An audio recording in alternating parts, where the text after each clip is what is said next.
Assalomu alaykum kanalimiz kuzatuvchilari. Bugun biz sizlar bilan Adobe Illustrator dasturini o'rnatishni ko'ramiz. Dastur o'rnatuvchisini videoning pastidagi ssilkadan olishingiz mumkin bo'ladi. Dasturni yuklab olgandan so'ng dastur o'rnatuvchisini ustida sichqoncha 2 marta chap tugmasini bosasiz.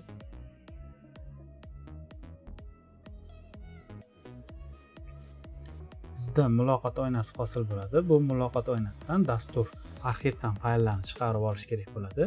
Bizda C diskimizni ko'rsatyapti. Agar C diskingizda joy yetmasa, boshqa joy, ya'ni boshqa disklarni ham ko'rsatib ketishingiz mumkin bo'ladi. O'zingizga kerakli bandni tanlab bo'lgandan keyin OK tugmasi bilan tasdiqlaysiz.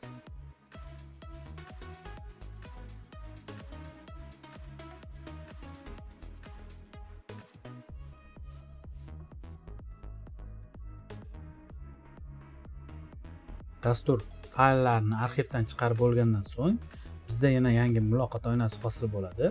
Bu muloqot oynasidan biz Visual C++ bandiga qoldiramiz. Bu o'zini maxsus tili hisoblanadi.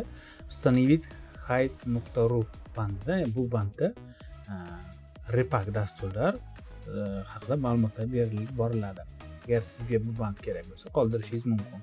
Menga bu band kerak emas, shuning uchun bu belgisini olib tashlayman. Dastur interfeysini ham ko'rsatib ketishimiz kerak bo'ladi, ya'ni dastur tilini. Men rus tilida ko'proq foydalanganim uchun rus bandini ustiga bir marta bosib qo'yaman hamda ustanavit tugmasini bosaman.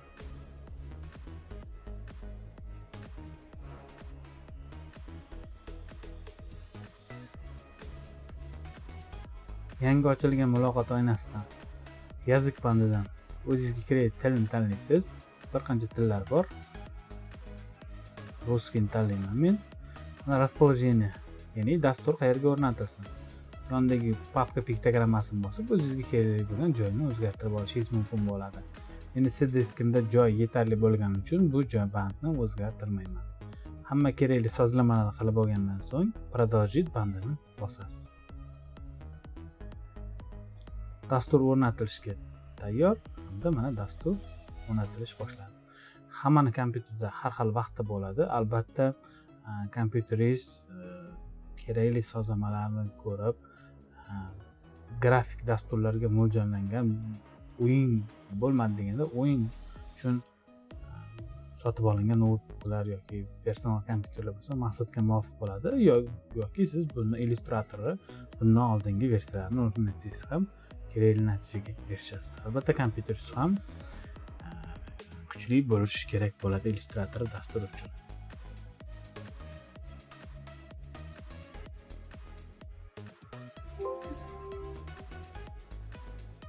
Bizda dastur o'rnatib bo'lganligi to'g'risida xabar chiqdi. OK tugmasi bilan tasdiqlaymiz hamda выход bandini tanlaymiz.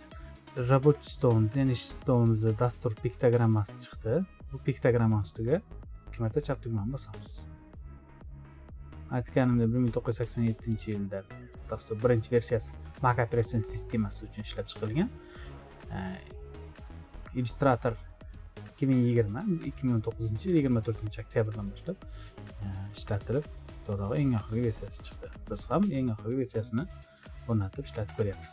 Dastur ishga tushdi, dastur interfeysi va mana bizda bemalol o'zingizga kerak bo'lgan sozlamalarni qilib ishlab ketishingiz mumkin bo'ladi.